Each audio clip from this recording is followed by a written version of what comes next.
don't have a whole lot of time. Well, look, let's begin by finding out whether you're using this line properly or not. Area 51. Yeah, that's right. Were you an employee or are you now? A former employee. Former employee? I was let go on a medical discharge about a week ago, and I've kind of been running across the country. Oh man, I don't know where to start. They're gonna they'll triangulate on this position really, really soon. Well, you can't spend a lot of time on the phone, so give us something quick. Okay, okay, what we're thinking of as aliens are they're extra dimensional beings that an earlier precursor of the space program made contact with. They are not what they claim to be. They have infiltrated a lot of aspects of the military establishment, particularly the Area 51. The disasters that are coming, the military, I'm sorry, the government knows about them, and there's a lot of safe areas in this world that they could begin moving the population to now aren't. But they're not doing anything. They are not. They want the major population centers wiped out so that the few that are left will be more easily controllable. Okay, some people think that aliens are from another planet. And some people think that aliens travel intergalactically, to say that they travel as people or pilots in a ship. And some people think that they're from another solar system. And some people think that they created us. And so some people think that they're here to bring about a ancient knowledge that mankind lost or something like that. Some people think that Christ is one of these individuals in a human thing or a human disguise. There are a lot of different beliefs in regards to them, and one thing has been proven true is that these beings have been deceivers since they first got here.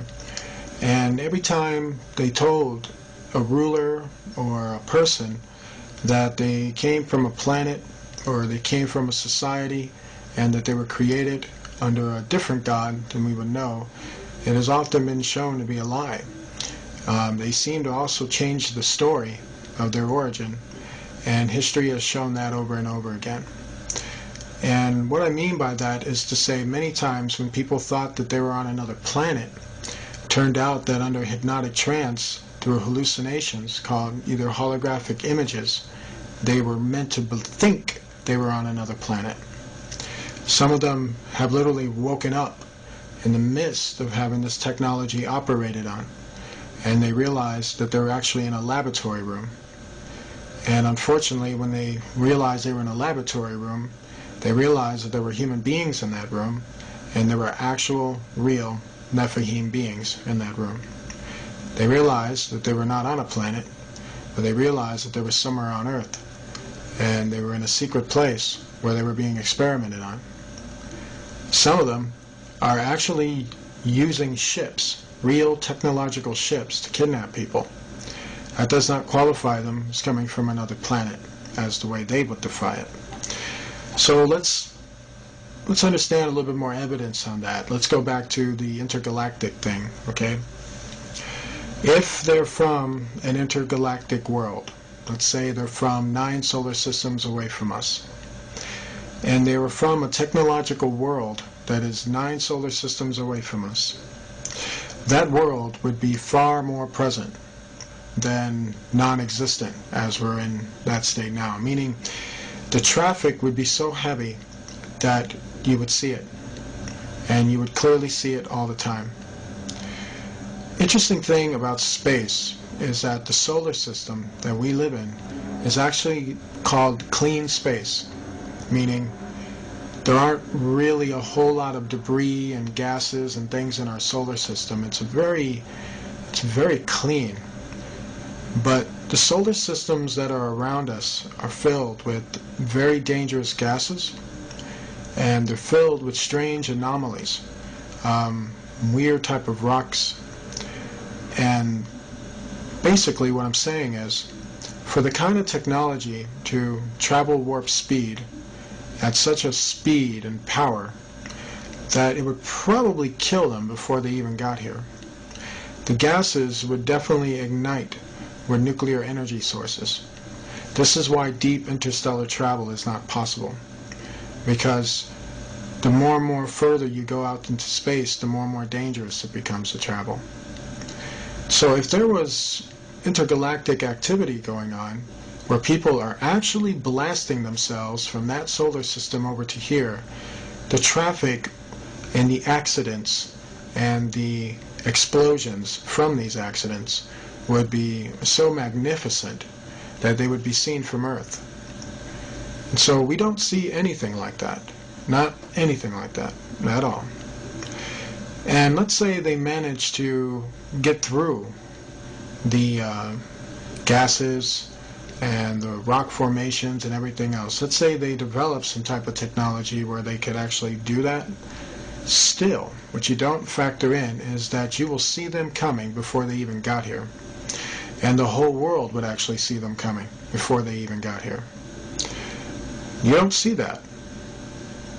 So that debunks any theory that they are intergalactic.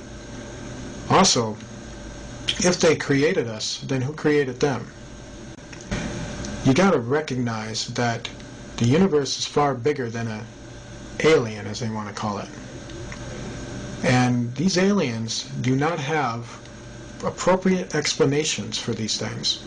They ignore these questions. At this stage, the rocket was traveling between 11 and 14,000 miles per hour when a saucer-shaped craft entered the frame. It flew into the frame like this, and it shot a beam of light at the warhead. Now, remember, all this stuff is flying at several thousand miles an hour. So this thing fires a beam of light at the warhead, hits it, fires another beam of light, and then flies out the way it came in.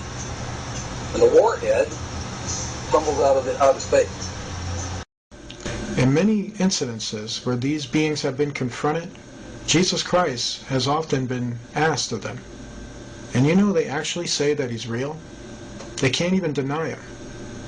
Have you ever wondered why? Now, from their behavior of disappearing and reappearing, that's not the behavior of an intergalactic entity. Because you are an intergalactic entity. You are actually in a galaxy. And if you were to go to another planet, let's say Mars, they would see you coming because you're in a ship. You would actually try to communicate with the rulers. You would communicate with the people. They would see you coming down from your ship in a normal intergalactic travel way. Have you ever seen these entities do that? Absolutely not. They just seem to appear out of nowhere, and they always want to have very secret meetings. And they're very good at hiding from the people. Have you ever wondered why? When these entities have been under investigation, when we watch them come in and out of our world, you've watched them literally open a portal in the sky and go into it, and then come out of the same portal. This spiral portal has also been shown that it can be created in satanic occults. There are people who practice magic that we would probably know now as Kabbalah, but had other names before that, where they can open up the same portals. And not open up the same portals, but they can call up entities that look exactly like aliens. But yet, they don't call them aliens. They call them evil spirits. And they say that Christians would call them demons. But yet, Independence Day, The X-Files, all these shows want you to think they're aliens. truth is out there, and they're not aliens. You ever asked yourself, why would they want you to think that, though? You see, if you think alien, you don't think about Jesus. And when you think alien, it makes you doubt Jesus. And when you doubt Jesus, guess what happens? These aliens run right over you. They take control of you. They possess you. They do terrible things. They're not your friend. They're not my friend. And they're not the solution to the human race. You see, you probably heard that they tell the human race and the rulers that you need to make peace and you need to end your weaponry and stop killing each other and stop doing these harmful things to each other, and we'll help you. But yet, what you don't told is that these aliens also want our help too. How is that? How is it if they got things together, why do they need our help? If they're so superior, why do they need us to disarm? If they can help us, why don't they just do it? Why do they need something from us? Have you ever wondered why? A good hustler knows that when you hustle something, you need to get back in return. You're doing it because you want to make that person happy so that you can make yourself happy when you get back the return. A hustler will sell you something, but he wants the money. Do you understand? Did you know when dealing with these beings in negotiation, where your tax dollars are being used to talk to them and you're not even told anything about it, did you know these beings hustle?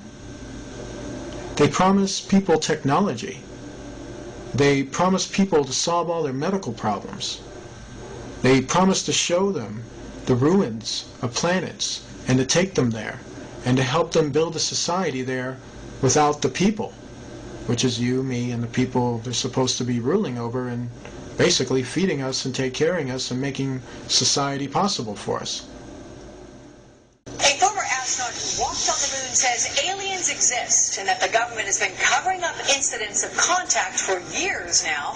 Dr. Edgar Mitchell says aliens have visited our planet, and he believes the government covered up the discovery of an alien spacecraft in 1947, as well as 4 alien bodies that were found in the desert. The reason for the denial was, number one, they didn't know if these were hostile and could we protect ourselves from them.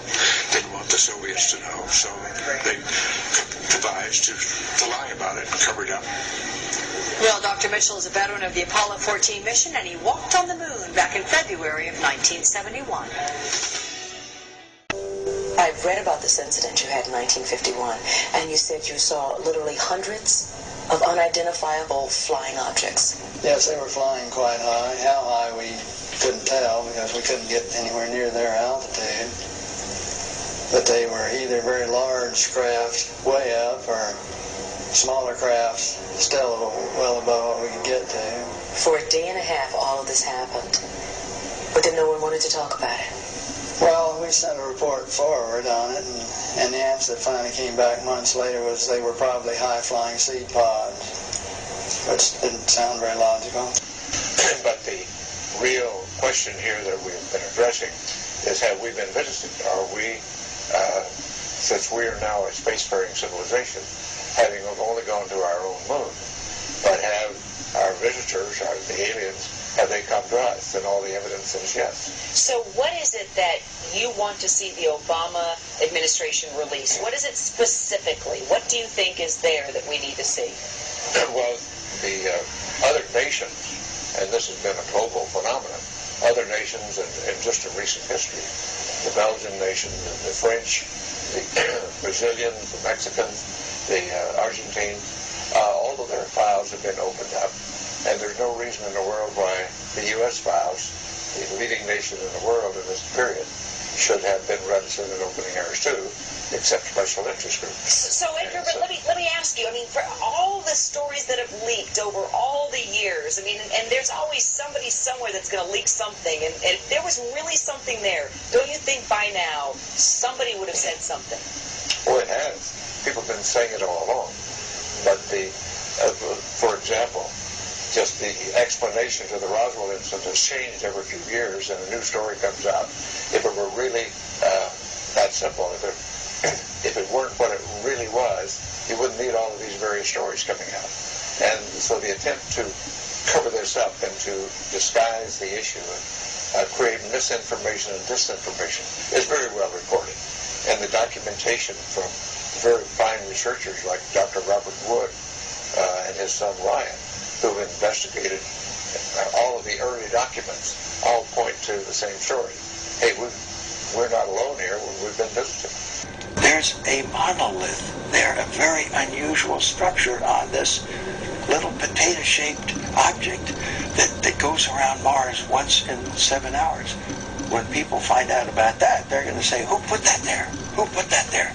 Well, the universe put it there. If you choose, God put it there. There's a monolith. Okay, so what we have here with certain fallen angels is that they have the ability to transform, and a lot of that was exploited in the Transformer series movies and in the Transformer cartoons. And so what they did was they based that off of something that was real. And so what we have with fallen angels is not what people think. It's not the touched by an angel version with these guys. These beings are spiritual beings with incredible powers, and one of those powers entails that as we would create objects and as we would form these objects through resources and through the materials and the powers that we have, their powers is that they can transform themselves into objects. And so we're talking objects that look like space-age vehicles and planes. We're talking about objects that basically look like other entities. They can transform into a creature. They can transform into a ship.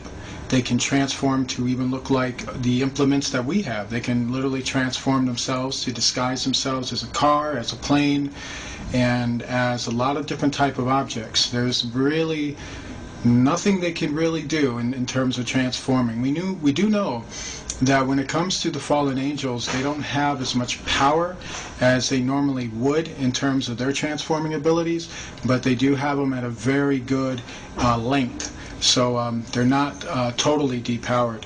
And so a lot of them like to transform into ships. A lot of them like to transform into certain objects. A lot of them like to transform into basically UFOs, basically planes, basically other looking creatures.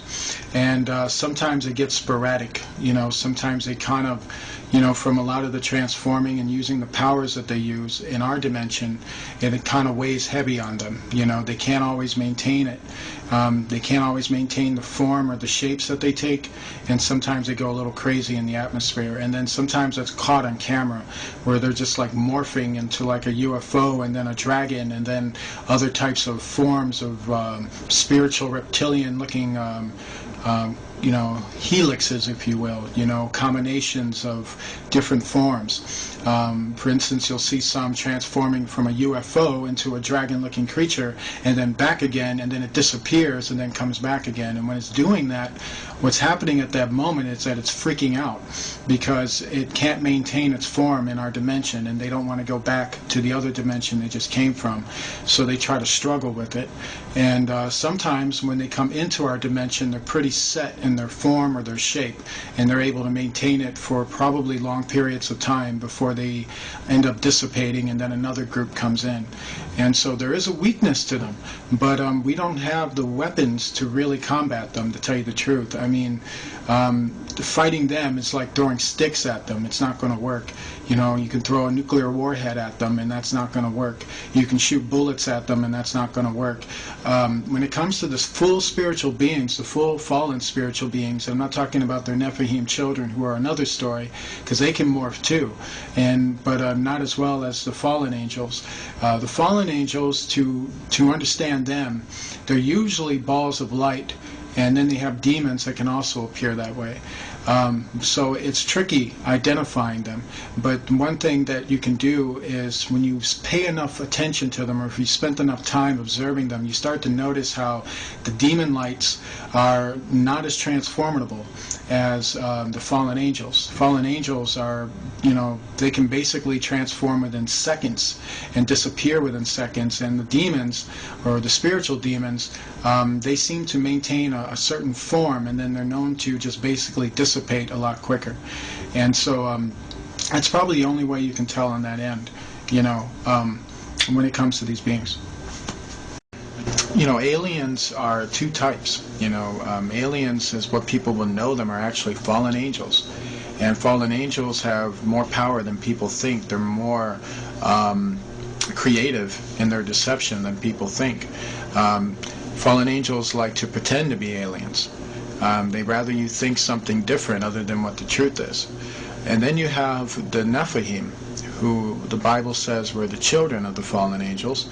And they too still exist, and they too have been mistaken as aliens. And so what we have, like in the time of Enoch, when the book of Enoch was talking about it, it very much confirmed that there was a time when these beings lived on Earth, and they came from a dimensional world, and they actually came, through portals, basically. Enoch saw them coming from another world, literally another world beyond our world, and that has nothing to do with the solar system or the galaxy or how we would know the universe. This universe of theirs is behind our universe, and they can open up doors, spiritual doors, basically, portals that have spiral shapes, and they resemble 666 shapes, and they basically come through the portals. And when they do, they tell people they're aliens, or they tell people they're gods, or they tell people that they came from Jupiter or from Mars, and they tell people they're going to solve all their problems. And then when people deal with them, and this is our rulers, by the way, our rulers make deals with them, and even if it involves hurting us, they'll make those deals with them. The globalists don't believe in Satanism. They believe they're contacting interdimensional aliens through the drug use and through the electronic interface, and they believe, and actually write about, Ray Kurzweil, all of them, that they're going to merge with the machines, blast off into hyperdimensional space, and that's why they're so crazy. That's why they want to get rid of us. That's why they're smiling and giddy and acting so nuts, because they believe, if you're a psychiatrist and are hearing this, understand, whether it's real or not, they believe they are in contact with these entities and are being directed by them. That's why they're so evil. And the entities are telling them eternal life, total power, total control, everything you could ever want. Just kill everyone. Set up a world government. Build this design we're telling you. Build what we're telling you. Build this. Build this. Let us through. Build the Hadron Collider. Open the dimensions. Let us in. We're going to really help you. We're friendly little guys.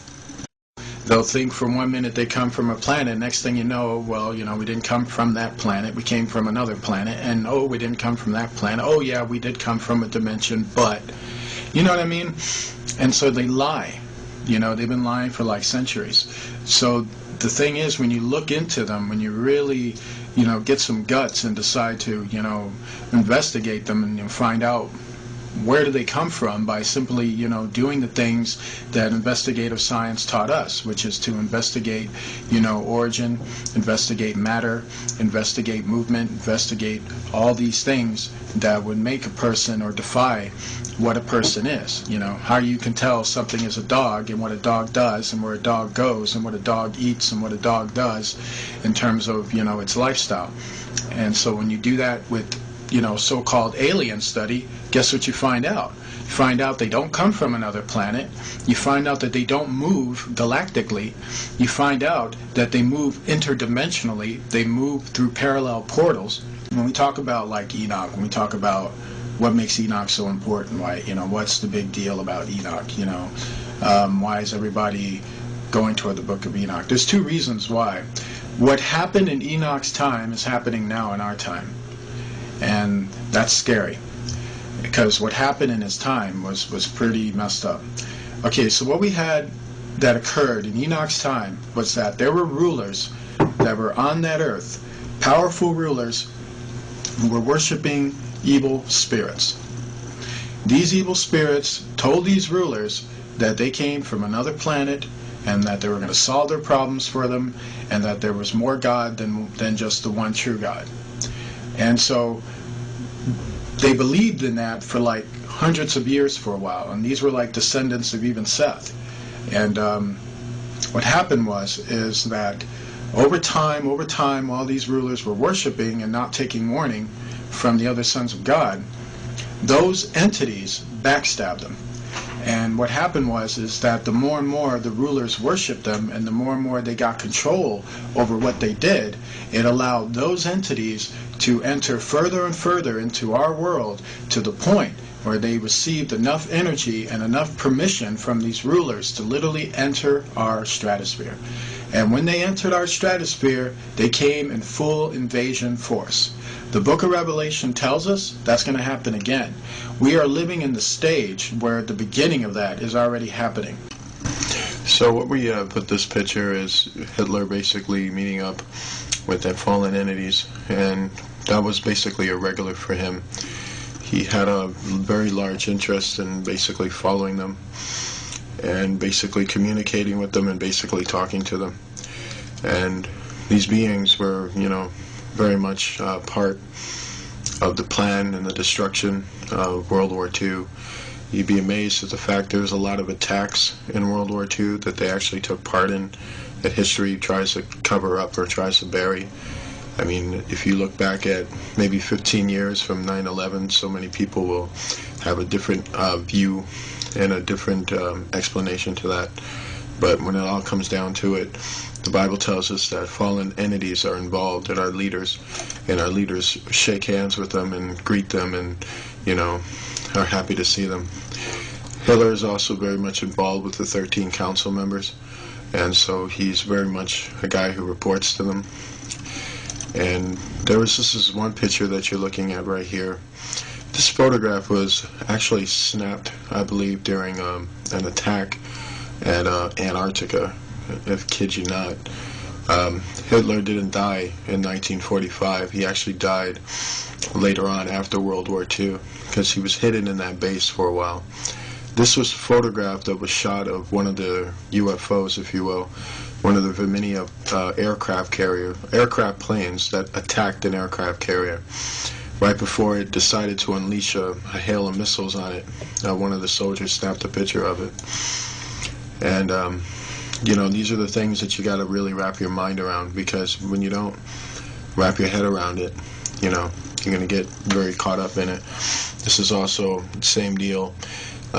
What you're looking at the bottom with the heat source is very much the fuel injection of the plane, or the Virginia. This is also another photo shot of the Virginia. And what you're looking at right here is kind of what I'm talking about here, is some of the engineering components of some of these Virginias. They have a circular fusion type of power, and it's right at the center of the Virginia. And basically fusion, that's basically using type of nuclear fusion with water, and basically sends it into a lot of hyperactive speeds. And it's just very, very advanced, and it's just to show you just how advanced we were in World War II, which would even implicate to you now just how more advanced we are now, and how so much of that is not shown. And what you're looking at here is another case of that. You can see how sleek they build these Virginias, and you can see how well they've gotten to the point of building them.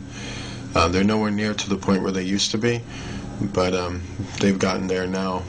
A lot of this was help from the fallen angels, because our rulers by that point did not have a lot of mental capacity behind this, and so they had to be retaught how to rediscover their own inventions, which is very sad. But it's the making of their own doing. If you look very closely at this, you'll notice I believe it's a 50 cal machine gun that was built at the bottom of this one. And what you notice with these things is that they're usually machine guns that are basically placed inside the Virginia, and then they're released to come out and then to be used against upon other people, basically to open fire on people. And this to show you the military strength of these things. You have something as well here. You got a guy standing on top of one. And what you have here is also another one too. And as you can see, it's pretty much parked there. If you notice the Rolls Royce that is near this UFO, it's to show you that, you know, the elite were the ones that were privy to this type of stuff. They were the ones that were there to watch it and look at it and examine it and admire it. And what we have here is the same angle, same deal. And this is probably one of the very well-known ones. And one of the things I need to mention about this thing is that a lot of the times when they were launching these Luminios, a lot of the Luminios were to be launched to go into the planets, basically to the moon, Mars, other places, other secret locations on Earth. Many times they called in witches to basically conjure up demons for them, to guide them or direct them certain portalways that they would fly the instruments into and then come back in and out. A lot of things in their world is not what you would think. It's a lot more worse than that. And same thing that you have here. You had one basically hovering up about with airplanes basically hovering over it. And what you have here is another base basically. It's a design of a base, but it's basically a design of an energy source. If you look at all the contraptions that are connected to the triangle points, those are called energy bars. And with these energy bars, basically, they're like giant transformers that can fuse powerful energy, and they all connect, kind of like a wiring, and all the energy will be centered to the center of the main core of the energy source. And what you're looking at here is what they used to do with pyramids a long time ago, and now they've invented these circular type formations. And all these things are about energy sources and advanced technology. This is also a blueprint of a Luminio, how to build one and how to construct one. You'll notice some things about it. Luminios usually are about, they have basically 3 levels or 3 floors. You have a top level where that's where the operations, flying, things like that. And you have a bottom level. One is for laboratories. Another, well, laboratories will be at the bottom, and the middle sections are their homes, basically where they sleep in and where they rest. And this is a model for a really big giant one.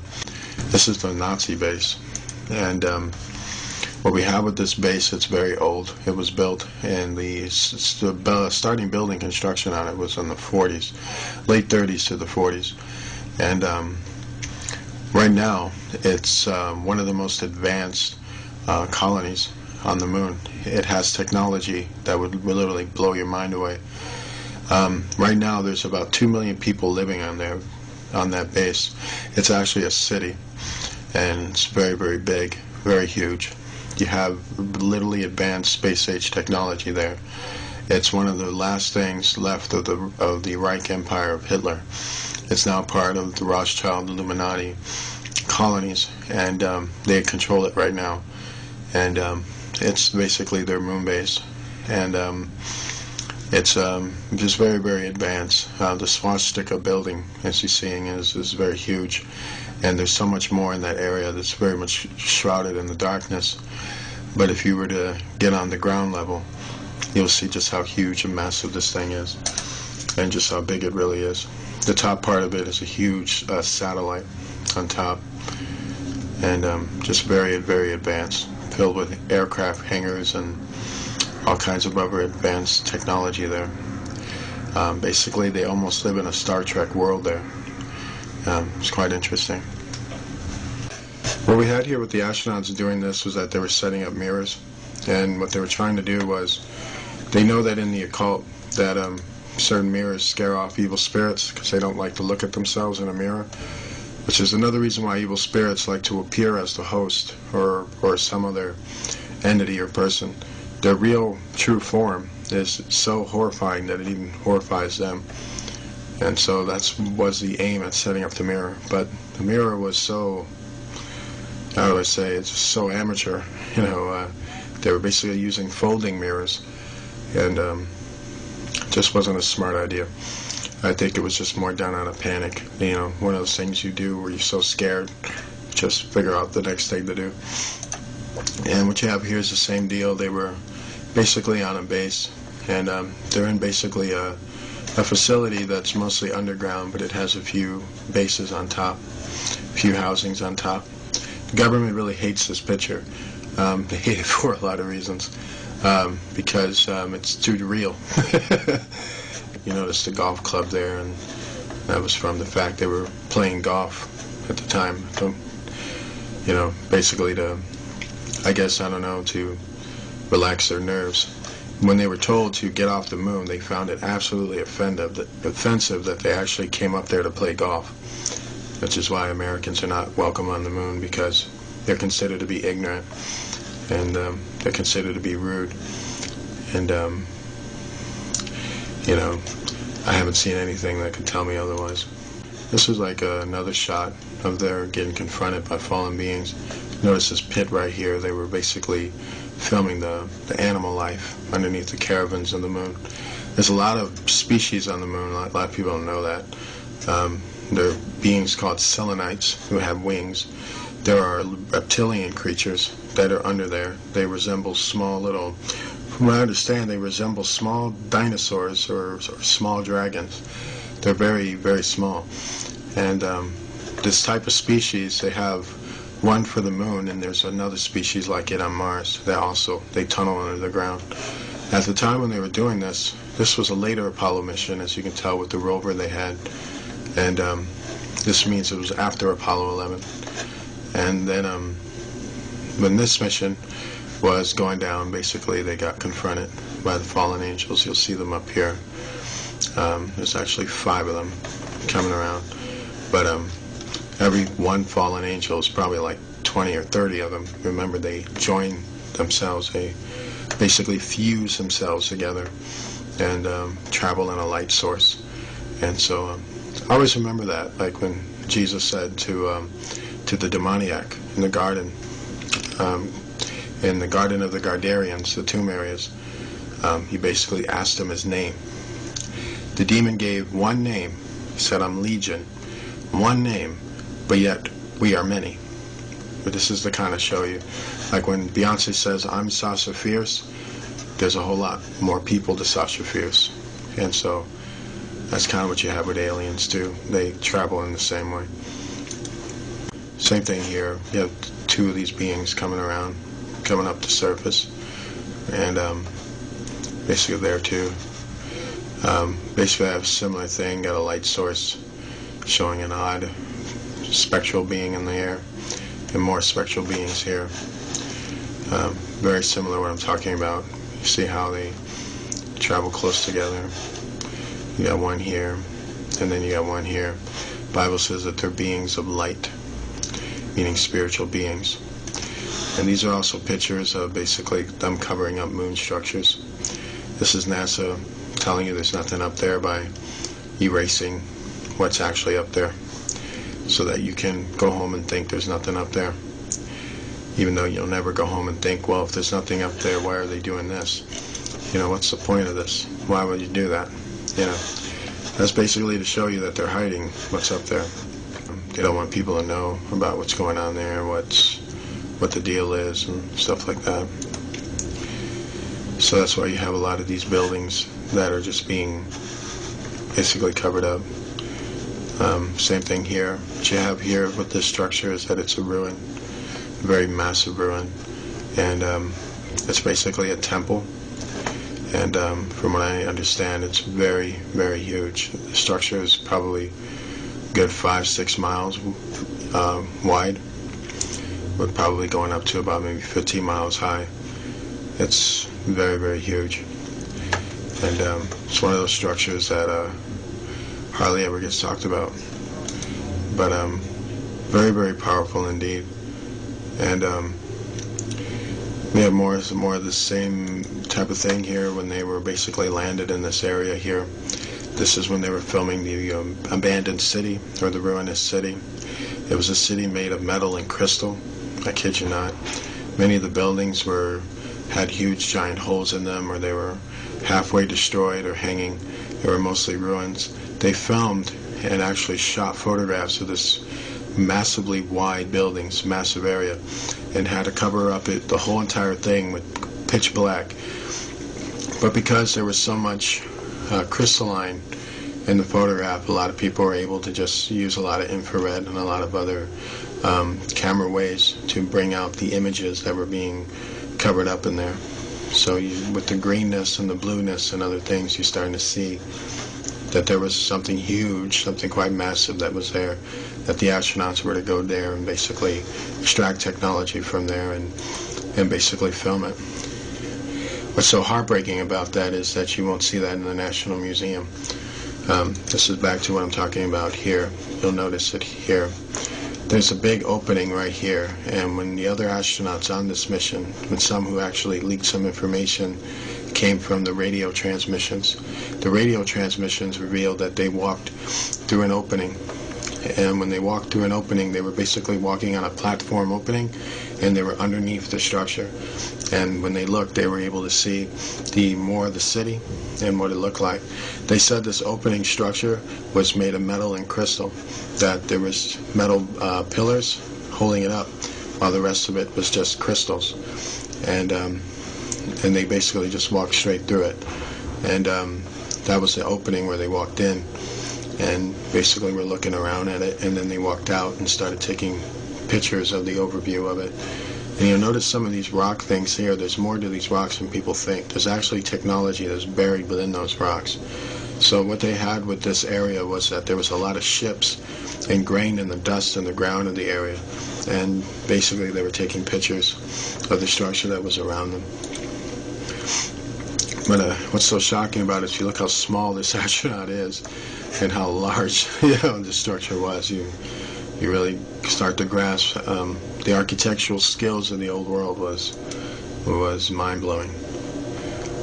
And you got kind of like same stuff here, but it's kind of NASA spreading disinformation. Basically, these rocks things right here, there's more to it than people think. Sometimes they're actually pieces of technology broken off. Sometimes they actually have animal life living in it, or biological life in it. And so they just basically erase it. And this is kind of like showing you their guilt, because if you look at it, if you didn't have this information, you wouldn't think much of it. But they get rid of it anyway, because in their hearts and what they're doing, they know what it is, and so they don't want you to figure that out. So the less you know, the better is kind of where they go at. And so, yeah, same thing here is you got them erasing stuff, erasing towers and other things. You got the same thing here, erasing other towers. I want people to see what's there. This was actually a fallen angel, and what it was basically doing was being very intimidating. It shapeshifted itself into a giant ribbon. And these are just other questionable areas where it's got moon bases on it. There's other activity there, activity that, it's very, very horrible, most of it. If it's secret, it ain't good. These are pyramids that are on the moon, and you notice 1, 2, 3 of them. From the shot angle, actually 4 right over here. From the shot angle of it, you'll think that these pyramids are close together, but they're actually not. They're probably maybe 3 to 6 miles apart from each other. And basically in that time, pyramids were built for energy sources, kind of like a big giant battery to light up your city. And that's what they were there for, basically. And this is to show that they're somewhere near a ruinous city, and they're not too far off from it. And it's very powerful. And same thing here. What we had here were UFOs kind of lying on the surface. They looked like giant bugs, actually. And basically these things started to pop up when these astronauts started to take pictures. This is one of the major reasons that spooked them to get off the moon. Many of these astronauts, actually, when they went to the moon, a lot of them thought they weren't even coming back. They were that scared by it. Basically, I have more same thing here. We have a statue of from what I understand, a goddess-type ruler with a sword that's been broken off. Where you see the handle of the sword here, and you see its blade end right over here. Very interesting because it's old world metal, so it'd be kind of interesting to look through that a little bit. Very, very interesting indeed. We have here was a Viminia ship. This is known as a smaller Viminia class ship, and this comes straight from the old world. So this was an old world ship, meaning it wasn't built by the government. It was built by a government those thousands of years ago.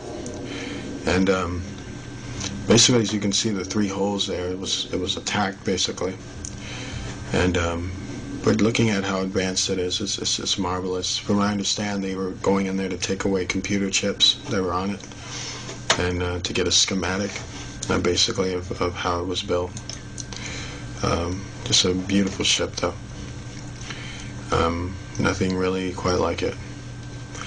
And what we have here was the type of engines I was talking about in terms of Viminia. This is one of their engine capsules. And if you look here, this is the crystal that's right in the center of it. And it's basically built to fuse power and H2O, basically. And they fuse it inside this crystal, and basically it's used to power up an entire ship. And so this is why they came to that area, because they knew what was there, and they were trying to extract the technology. And what we have here is basically a pagan altar built on the moon. Quite interesting. But this was from a long time ago. And basically that's what they did. And it's just quite shocking. This is more stuff here. You're looking at more ruins in the ground here. And looking at just a kind of oblong structure, really. If you look at this blue thing right here, this is actually what they couldn't completely cover up. But this is to show you that massive blue crystal city that we just got through talking about. This is one of the beams that's being shown that they weren't able to cover up completely. And it's just very mind-blowing. And this is kind of showing you what they really covered up in this photograph. This whole area right here has an abandoned ruinous city on it. And when they showed this photograph, they showed it, but they took out the actual city that they were covering up. So this is kind of showing you what they did, what was really there, and why they took it out. Showing you how advanced their camera techniques are in terms of eradicating things. You think they would be truthful, but that's the government for you. They've disappointed us. And so this is another picture of another moon base that they have. And what you're looking at here is called portal technology. And that's what this big giant thing is used for. And what you're looking over here is a tractor that's about to come in. And this tractor usually goes to the mining fields, picking up silver, gold, metal, other resources. And this is one of the bases that they have on the moon. And sometimes people come through portals. They're walked out through here, and they come into this base here. There's tractors here. You'll notice mining fields here around it. You'll notice this big flash of light right here, which had a lot to do with the fact that when the astronauts came close to it, the fallen angels appeared, because fallen angels are everywhere on the moon, and basically guarding a lot of their evil things that they got human beings involved in. Basically, this was the mothership, as it's well known, Viminia ship. When we come to learn about this area, is that the reason why they fogged out or put a lot of electrostatic in terms of the seams around this area was because of all the gold that was around that area. There was so much gold in that area that it's just mind-numbing to think about in terms of your imagination. To see the gold that clearly from all the way up in the sky shows you that there wasn't like bars of gold down there. You can consider like almost like a halfway of a mountains of gold down there. There was gold nuggets and rocks and mountain-shaped rocks of gold down there. I kid you not. Like, basically a gold nugget that's something like 10 miles high, and just scattered all around where this mothership was abandoned. And it really blows me away, because it kind of shows you that they were using a lot of gold, a lot of resources, and then it's also showing you that God placed a lot of those resources on other planets too.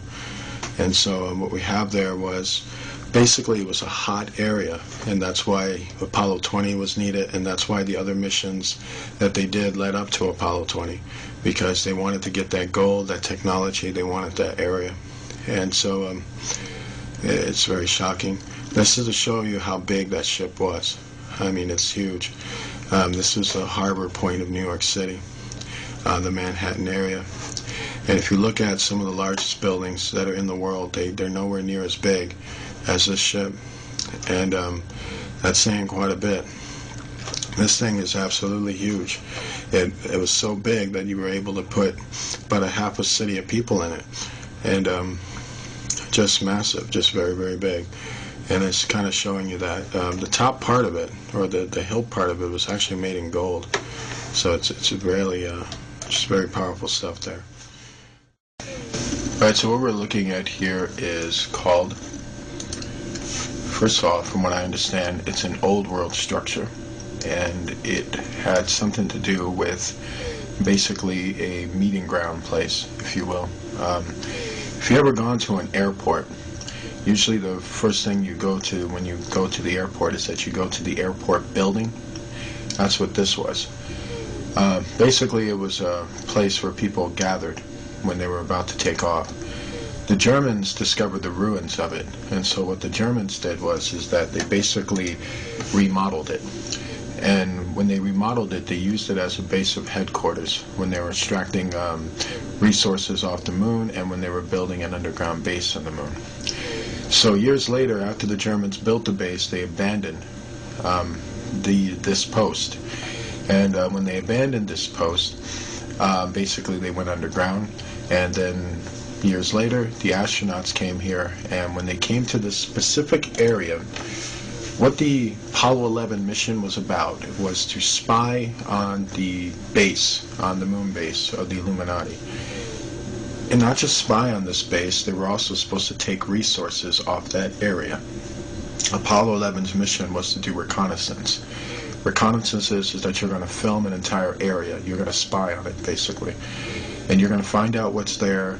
You're going to find out what you can pull off real quick, what kind of tactics you can do through the surveillance of the area.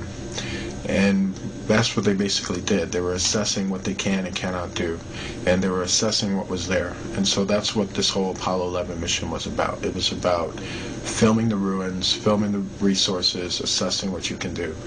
And so that's what basically was going on here. And what we're looking at with this structure is that it's a very huge structure, by the way. It's a two-story structure, but it's very long, it's very wide.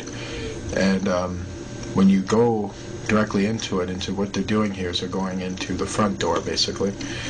And when you get a very good look at it, you start to see what I basically mean here. You can basically see there was a time where basically what you're looking at is the inside of an airport, if you will, but a space-age airport. There was a time where people would be, well, basically they'd be lined up over here, and you got these other buildings and other rooms where people basically would have had their office, if you will, and, you know, there was more to this structure. A lot of it was destroyed, but there would have been a lot of technology around it. So by the time the Germans got to it, the Germans would have just remodeled it, you know, put some new structures on it to hold the building up and things like that. Once it was abandoned, it was just, that was it. So you'll notice some things about the walls of the building. You notice that they're very bright. You notice that when they come in with the camera, it seems like the whole thing seems to illuminate. That has a lot to do with basically the walls. The walls are made out of alabaster. Alabaster makes things glow, kind of like marble does. And so, from what I understand, this structure was a combination of alabaster and marble, and kind of like a white stone, if you will. And so that's why it has a very type of eerie glow. This is one of the astronauts walking. We believe this was Buzz, actually, with Armstrong filming. And if you take a good look, you notice some things here. You can see kind of what I'm talking about. You can see how this is an old world structure with some new structures in it, but this is kind of like an old world kind of line, if you will. It's a place where people wind up. And the more and more you get a very good look at it, you'll notice these archways. Archways are places where people would gather. They'd be coming in and going out. And you'll notice some other things. You look at these beams across right here, you'll notice that some of these beams are attached to the old structure, which is to hold it up. And you'll notice the ground is very broken up, and that has a lot to do with the destruction that the building went through, or was basically hit with, a long time ago. And you'll notice now he's filming another room, which is here, and he's about to go right into that room. And so what he's doing is that he's just walking along it, and you start to notice some rocks, blocks, and things that have been broken apart. You'll notice here also how it's one room here, rooms here. You'll notice how it looks very much like a big giant office building. And that's kind of what you got to put into you, is that is what you're looking at. Is that you're looking at a building that had an administrative function. And even in the old world, it had an administrative function.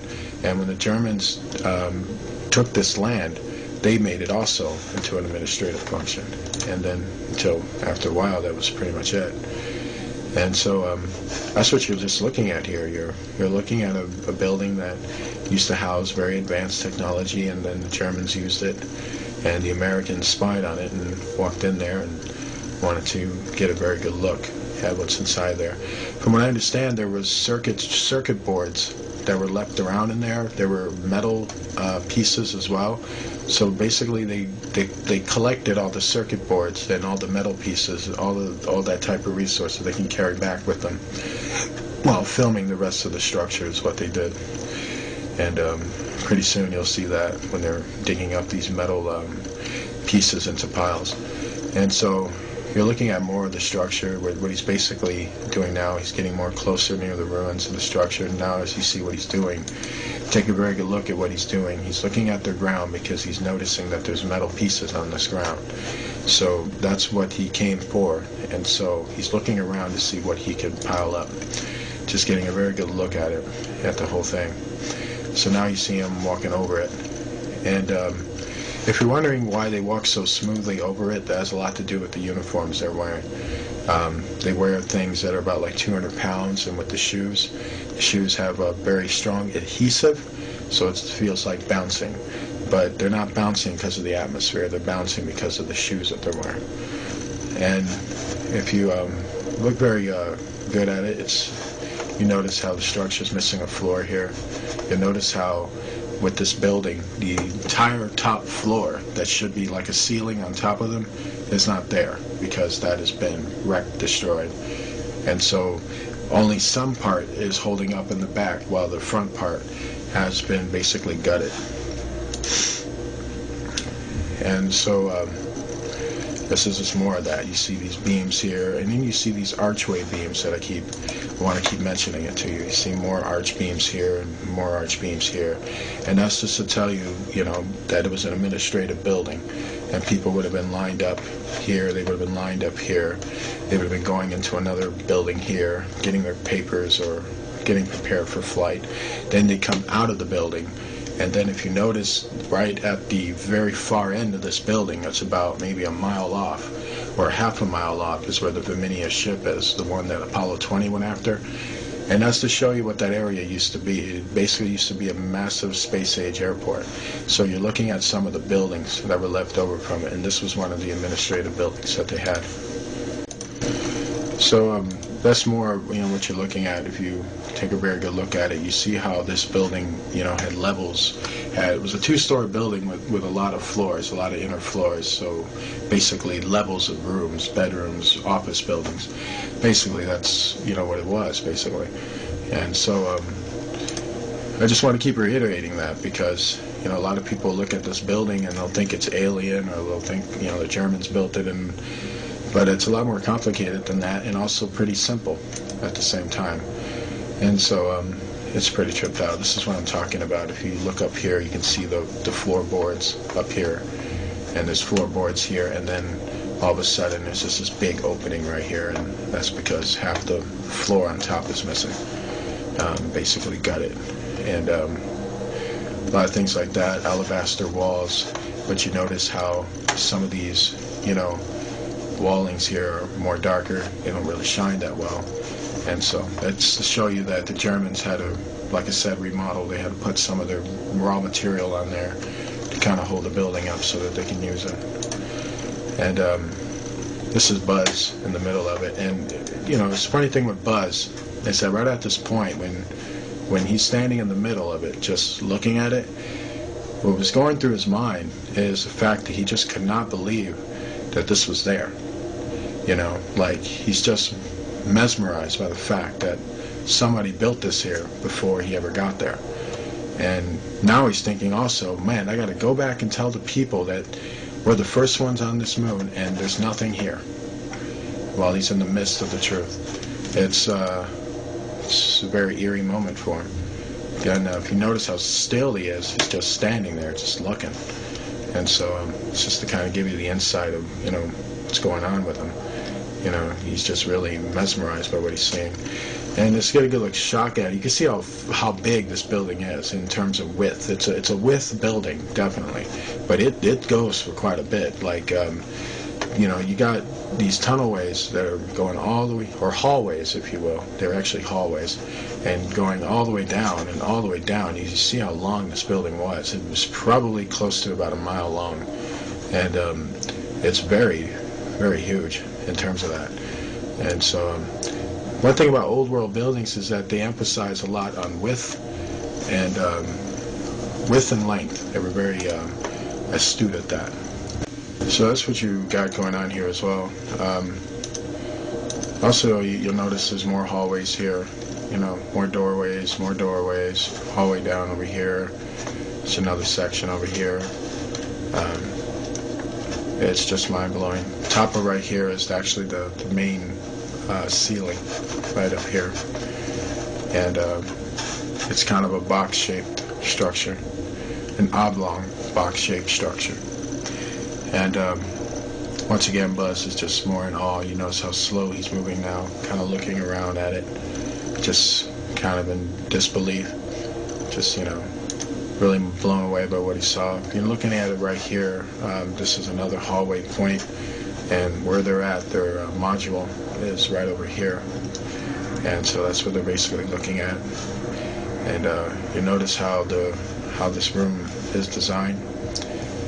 It has a very interesting type design. The design is very interesting. Every time I look at it, I can tell with old world structures, they were very into being creative, and so, but not too far off from what we would build a structure as. It's kind of like the same style, same format of how we build our buildings.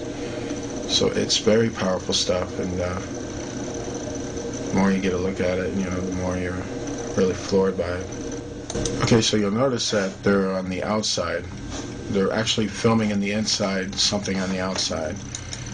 And this is their module, so one thing you gotta ask yourself is, what's this thing? Right up here. Now that is quite interesting, because it's actually outside. And so it's a little weird. It probably has a lot to do with the entities that are up there. And they did describe that the entities were hovering on top of their heads. So that could have something to do with that. Very, very weird indeed. And That's probably why he's filming the module right now, because he's getting worried. Okay, this is what I was talking about in terms of picking up metal fragments and circuits. Now, if you notice what he's doing, if you take a very good look at what he's doing, that's exactly what he's doing. He's collecting up circuits, he's collecting up wires, and he's collecting up metal pieces. And he's basically piling them up so that they can basically take them out of there. And that's what Mr. Buzz right here is doing. He is basically trying to pile them all up together. And quite interesting. And the reason why it's dark there is because there's just not enough light. And this is a computer composite of what the structure looks like. If you take a very good look at it, it's very, very big. And you can see how it's just a big, massive, long, two-story administrative building. And just very, very huge. And quite interesting indeed. And that's just to give you a very good look at what you're looking at. And there's just so much about this, you know. This is a piece of the second floor ceiling. It's broken off there. You'll notice some things on top of it. It's kind of circular, like blocks and stones on top of right here. That could have more of a function than we think. We could be looking at a piece of a broken off machine. And it's just amazing, you know.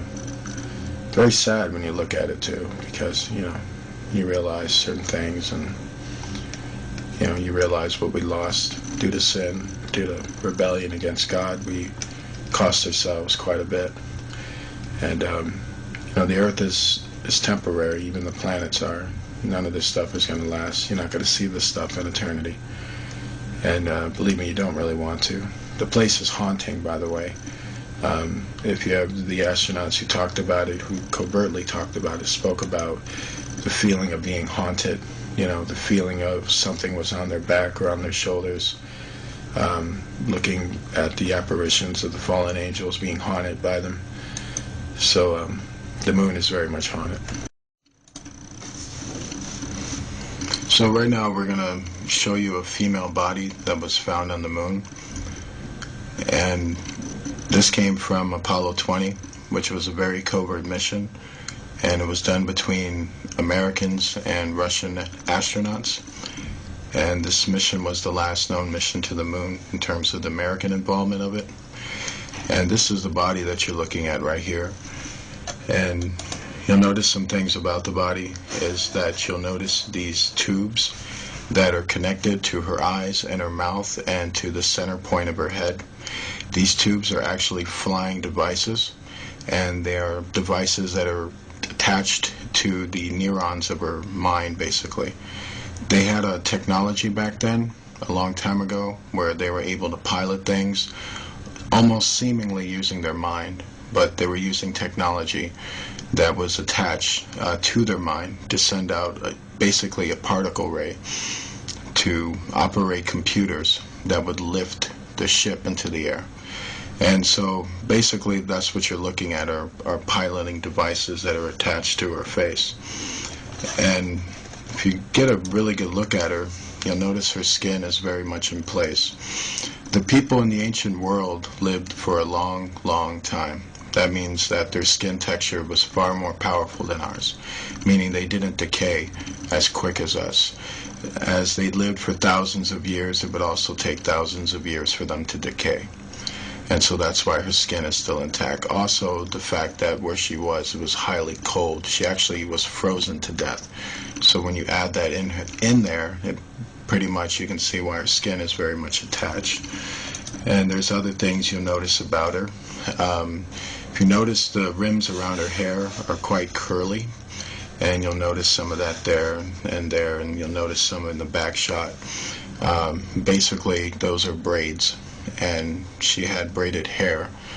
And if you take a pretty good look at her, you'll notice that her facial features resemble someone of quite great beauty. She was known as a very beautiful woman in her time. She is also the pilot of this ship. and her body was the only one that was intact at the time when they found the other bodies. They found other bodies next to her, but they were in pieces. She was the only one that was intact. We got a very good look now at this implement right here. We can see a piece of this technology which is attached to the center of her head, and you can see how the tubes are all attached to the eyes and then attached all the way to the bottom. So what you're kind of wondering is that what she's doing is, let's say when she's piloting the ship, she's giving commands with her mouth, and those commands with her mouth are then being fed into the tubes into her brain.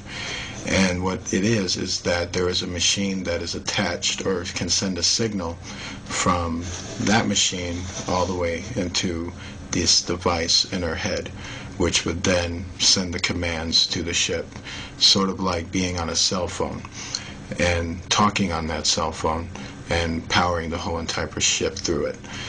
Very advanced communicative technology. So advanced it makes a person look like they're psychic almost, but there's just technology. And that's a very good look at the device here and here. And this is just mind-blowing technology, just very mind-blowing. You got to really wrap your head around it. You know, here are more of the braids that are pretty much frozen. Her whole entire hair was frozen in, and you just really got to wrap your head around it. The people in the old world in the time of Noah lived in an advanced state of technology, and so the way they looked, the way things looked, are not what you would ever saw them as. There has been a lot of science fiction films, but the truth is so much of them are disinformation that they never really showed you the raw, real appearance, they knowing of what the old world used to look like. And if you notice how her mouth is in an expression of fear or kind of an expression of panic, it's because she was frozen to death. So apparently she was basically in a state of terror at the time she died. This is one of the astronauts trying to find a way to remove the tubes off of her face without damaging her face. He's trying to find a way in there. I want you to take a very good look at this note because it's very, very important. This is actually a piece of paper of the ancient language of the old world. This was the language that we used to speak a long time ago. This was the language that we had before the Tower of Babel, that incident that busted up all the languages of the earth. This note is written in cursive writing, and what you have up top of here, and this is from an analysis of the note. We have not been able to translate the note or figure out the components of the lettering. We have been able to figure out its vocal intention, however, and we have been able to figure out that it's a note styled after the type of notes that we see today. Basically what you have up here is a name and a date. And what we have here is a very long explanation of something that we don't know. But vocal contention is that they spoke many, many words in a row. Like a sentence that we would break down is probably one long continuous sentence for them in the way they spoke. And that's about as far as I can get with that. And this is about as far as any investigation has been into that. It's a combination of basically cursive writing that's similar to English cursive writing, and the letters are almost similar to English. So what we have here, you know, is a more close-up look at what we're speaking on here. You notice that it's very cursive, but you notice how the sentences just continue to go on. And you notice it's more cursive here, designed, but the sentences don't have a cutoff, you know, they don't have a punctuation mark or a dot. They just continue to go on, and they continue to go on. Then you have a more type of high signia right here, and then it continues to go on. This is to show the kind of language they spoke, how they spoke continuous sentences. You know, as we would stop or pause, they would continue to go. And their whole entire language was almost like a song. You know, this is done in song. Songs do this. When a person sings a song, it's a continuous chorus. It's just going on, and you understand what the song is. Their language was similar to that. And It's just very fascinating. I wish I was able to tell you more. I wish I was able to translate the whole thing, but we no longer speak this language, and so that's why we're not able to. The paper is green, by the way, which is quite interesting. They factored different color paper back then, and this is black ink, by the way. And interesting tradition says that it was Enoch who came up with black ink. So that's kind of interesting. There would be people tell you they didn't have black ink back then. Tell that to this piece of paper. And so it's quite interesting. This is another note that was found on it. And the interesting thing that we found out with this note was that there was 3 people who signed off on it. Here, here, and here. All we know is that from analysis is that these could be names and a date and another message here. And the funny thing is that these notes were found all throughout their bodies, or where their bodies were at. It's a sneaky suspicion that they were writing their last will and testament, and that's what these notes could have possibly been, because they're very eerily found where the bodies are, and they seem to have just been scattered, like something real bad was coming down on them, which was the effects of the flood. And one of the things people will observe in terms of what people do when they're about to die is usually they write things and they say goodbyes and stuff like that. For all this note writing, I guess they never thought to pray. They lost faith at that point. This is more of what I'm talking about. This is another note. So far you've seen 3 different notes so far, and this is another piece of note with the same deal. Just some long sporadic writing that we're seeing there. And what the astronauts did was they put all these notes in these Ziploc bags that you're looking at here. These white bags that you're seeing right here is the bags that they use to put the bodies in. And basically they're just sorting out the notes and filming it for NASA's viewing pleasure, basically. And but when you're looking at this, a lot of people look at that and go, what exactly is that? These are computer circuits, by the way. And these are actually very advanced computer circuits. These are circuits that have been attached to a blanket. I kid you not. And apparently this blanket was draped on the pilot, actually. This part right here is some of her lower body. And the covering was here, where her stomach is, and this right here was part of her leg.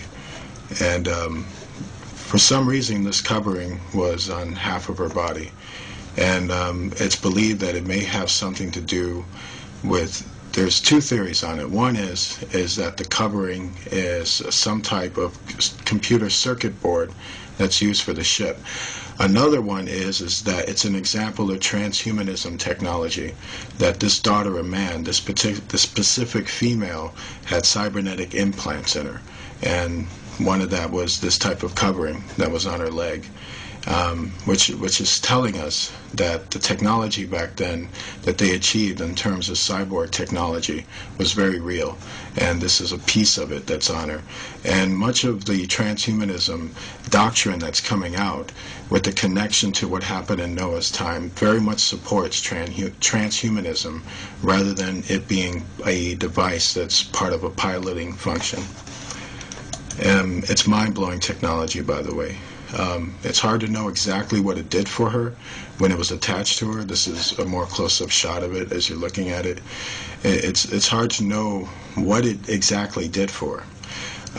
There's a lot of theories. It could have increased strength or speed.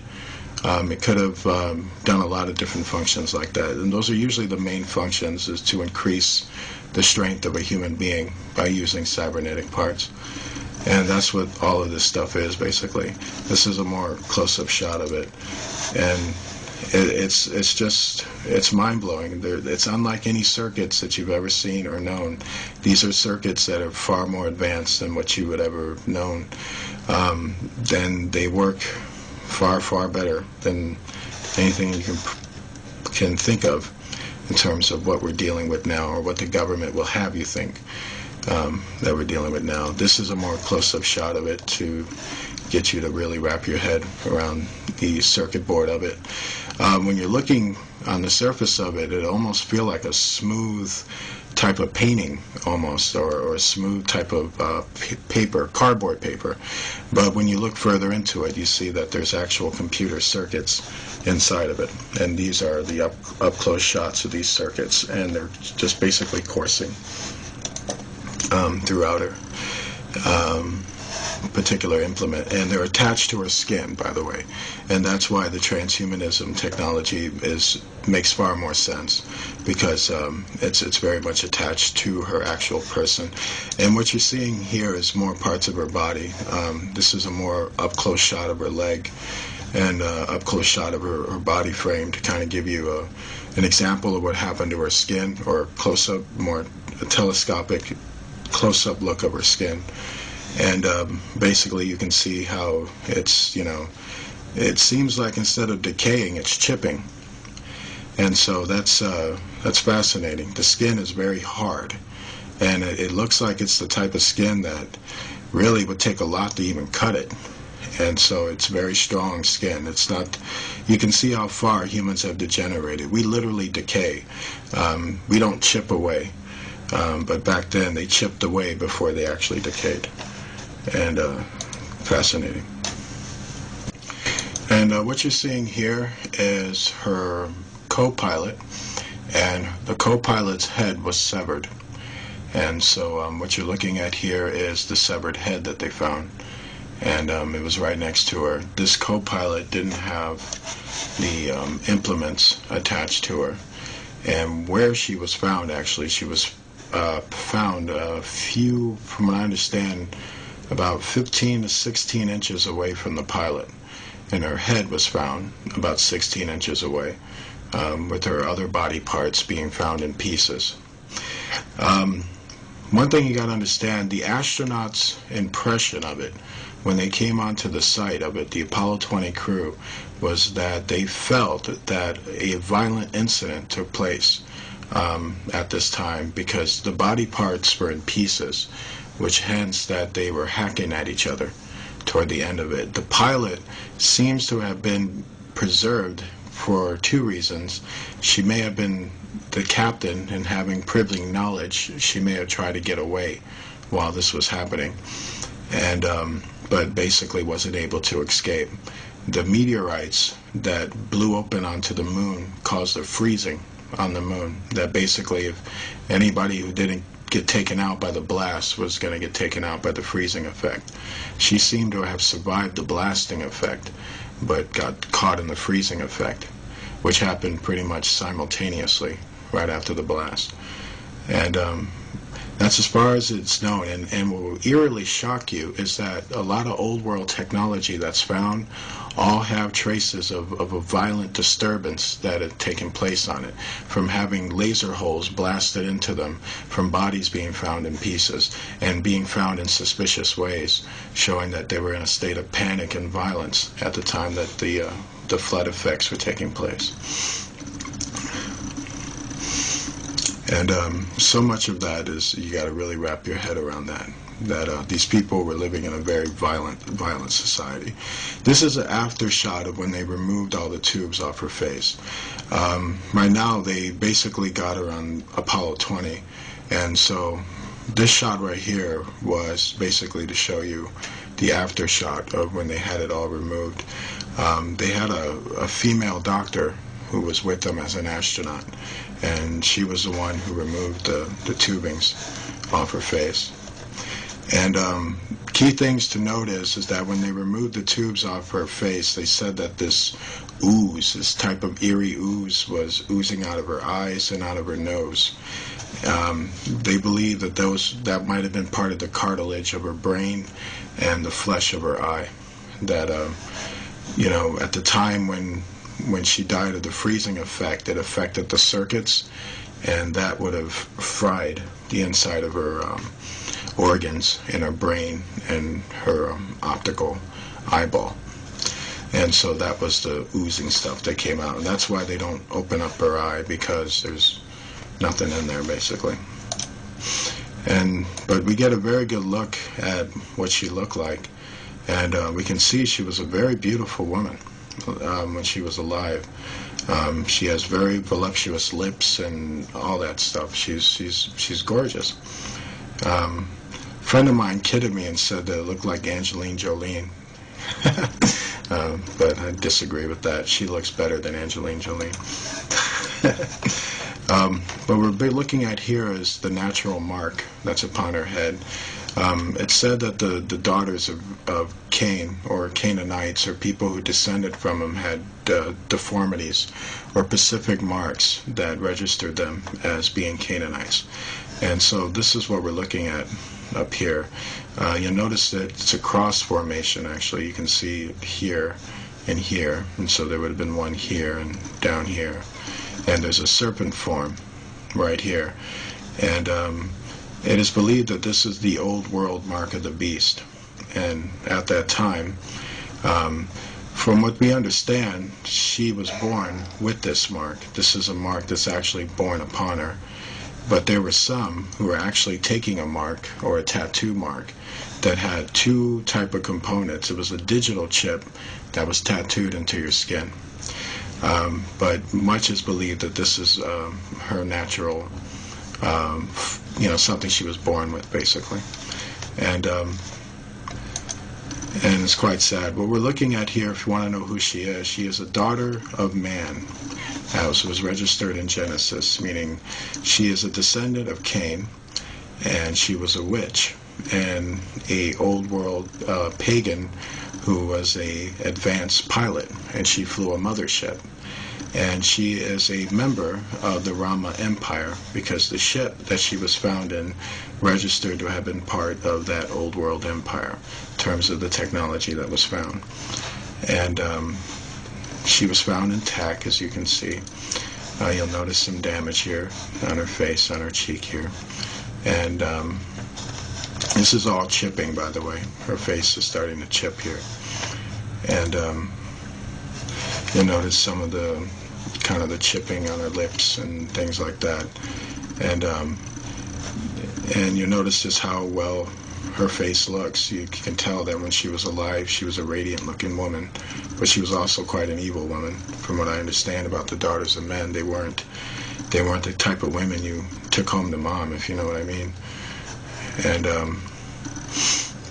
this is pretty much the function. What he's doing here in terms of this flashlight, you'll notice that he's got this flashlight all over her. He's basically checking her skin out. He's basically checking for any abnormalities, anything that's out of the ordinary, anything that doesn't fit. He's trying to make sure everything is intact, everything is looking okay. You notice that he's putting this tube up her nose, because before there was stuff draining out of her nose. So he's making sure the nose has been cleared out, and he's making sure everything's cleared. You see the stuff that he's taking? So the type of stuff that was drooling out of her nose. This is actually tissues of her brain being pulled out of her nose. Says her death was pretty painful. And what we're looking at here is a very good picture of her, because now we get like a good front shot of basically what she would have looked like if she was alive. He's pulling more brain tissue out of her nose, and it's quite shocking. Noah spoke about these Pacific women. He said that these were the women that corrupted the sons of God, the human sons of God. They used to be married to some of them used to be married to fallen angels. I don't know if she specifically was, but I do know that she was one of those daughters of men who did corrupt sons of God. That I do know about her.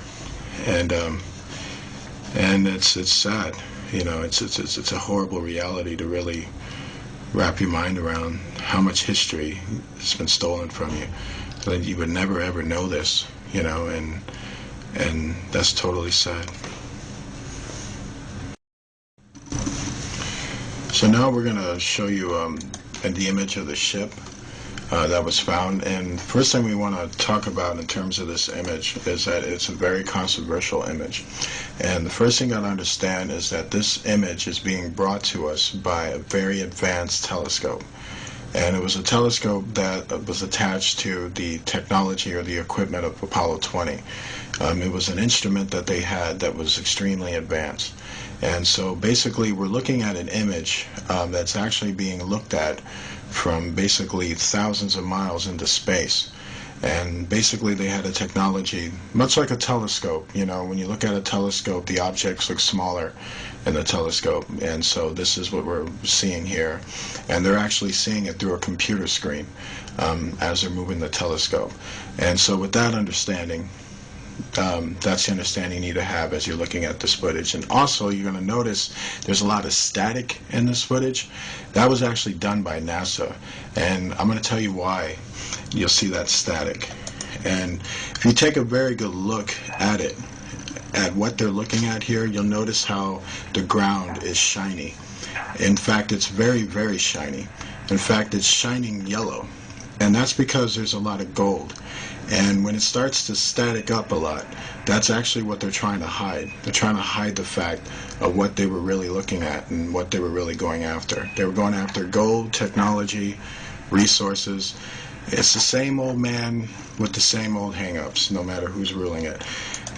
And so if you look onto this side right here, you'll start to notice some gold here, and you'll start seeing kind of strips of it all on the ground. But it starts to get more stronger around here, and then you start to see it.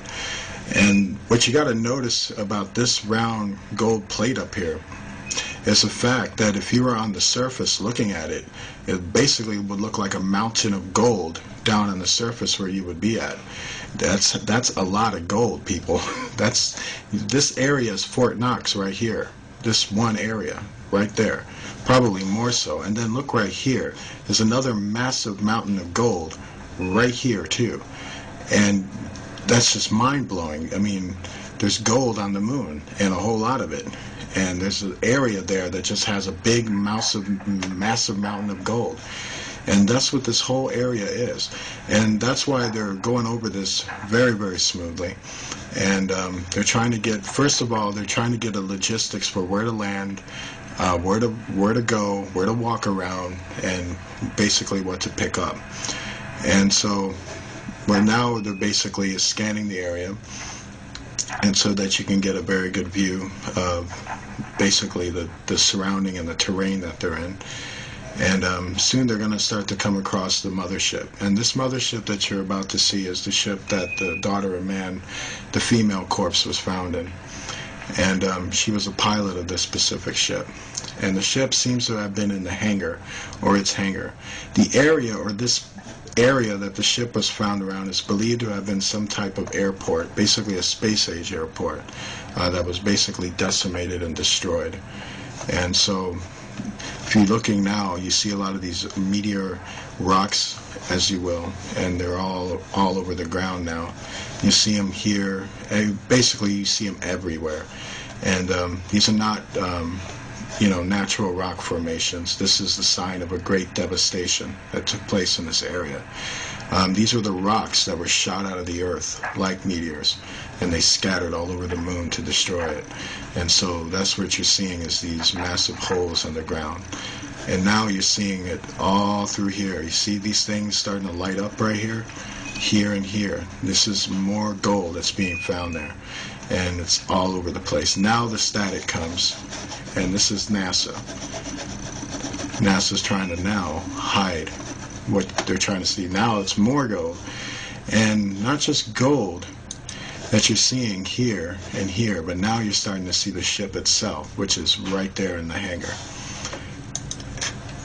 And the more and more they get closer to it, they can start to see it. And you'll notice that the ship's main, what you would call the bridge, if you will, the screen that covers it, is made of gold as well. And that is a big, massive gold plate too. And you'll notice that now they're getting more closer into the ship, and now they're looking at it. And keep in mind also, like I said, telescope technology is what they're using. You're looking at a computer screen from their ship using a telescope machine. So they're actually telescoping this image from their ship onto their ship so they can get a look at it.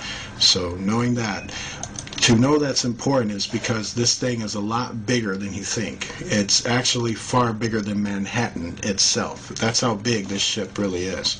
So knowing that, the ground and everything else is far, far bigger. And so if you notice how these golden, massive nuggets, mountain nuggets, are shining off the ground, it's just to show you how much is down there and how big this ship is. And if you notice where the ship is, you notice this big circular thing that's around it. That was part of the hangar that it was once in, but you also notice it's been destroyed too. And so right now he's basically looking at the nose of the ship and he's trying to negotiate a way in. And so right now they're getting an outer look into it before they'll go into a more deeper telescope to get a more detailed look into it. So basically that's what they're trying to do. And then you notice these big holes that are right on top of it. Basically those holes came from the meteor impacts. And now, if you notice all this kind of crazy stuff that's like kind of going on with it, right when they get here, you notice how it's very shiny right here. It's basically glowing right there, glowing yellow. And then you notice how all that glowing stuff was going on, and now it's starting to get more and more shakier. Now the image is starting to fade out more. This is also a NASA trick too, and what they were doing was they were trying to cover up all the gold that was on that specific type of mountain area that was right above the hangar where the ship was. The ship was inside the hangar, and at the top portion of the ship, all along that land there, were just massive mountains, massive mountain nuggets of gold.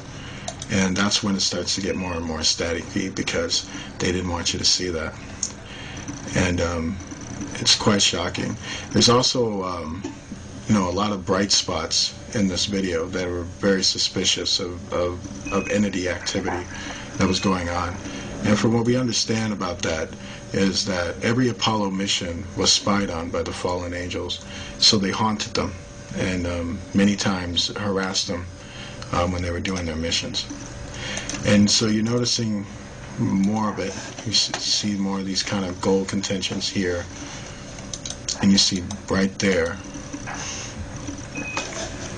right at these areas right here, they're just kind of scattered all through there. And it starts to get more and more foggier. But you start to catch it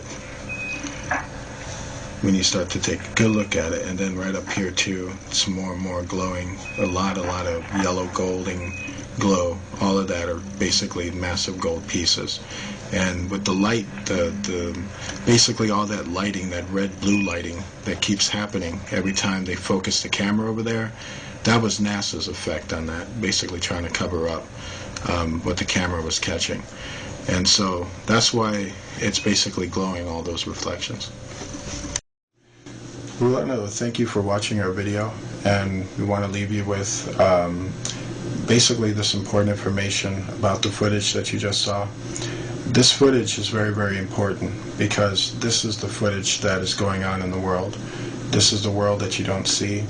These are the things that go on in this world that you've either been lied to about or the right information wasn't brought to you, and a lot of those things. We did these videos for two things. One, to show you that they're real, and also to explain it to you so that you can walk away with the proper information about what you're seeing. These entities are real. They are hyperdimensional beings who take many different shapes and forms. Our government has lied to us about them since they showed up. And every world power has dealt with them at one point or another.